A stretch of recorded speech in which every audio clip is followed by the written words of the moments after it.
As new tariffs go into effect, Congressman Mike Levin was in San Diego today, voicing his concerns for working families. KPBS reporter Katie Anastas was with the congressman at Feeding San Diego today, which stands to lose more than $1 million in USDA funding.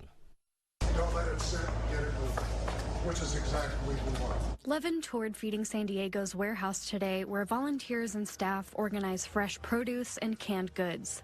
He says the tariffs will hurt families already struggling with the high cost of living. It wasn't that long ago that we had the campaign and everybody was focused on lowering costs. At least that's what the promise was, that people were going to try to lower the cost of food, lower the costs across the board. But this is exactly the opposite of what we're seeing. He's also worried about potential cuts to Medicaid and the Supplemental Nutrition Assistance Program, or SNAP. My wife and I have a 12-year-old son and an 11-year-old daughter that are in a Title I public school. Both of them, have plenty of friends during COVID in particular that really relied on SNAP. CalFresh, their families get good, nutritious food through that program, and we need that program to thrive. The U.S. Department of Agriculture has already cut 2 programs that provided more than $1 billion to schools and food banks.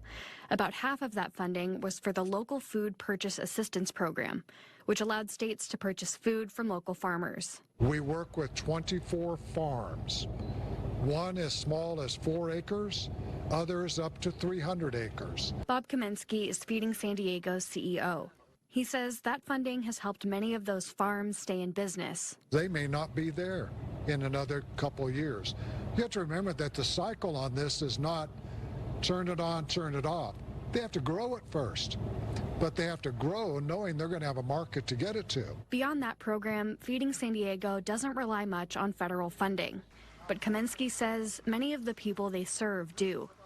And as costs for imported goods go up, that number could grow. Those neighbors in our communities are going to have to look for an alternate source to help cover that hunger gap they're experiencing. We're already saturated. He says that means Feeding San Diego will rely more heavily on private donors in order to meet growing demand for help. Katie Anastas, KPBS News.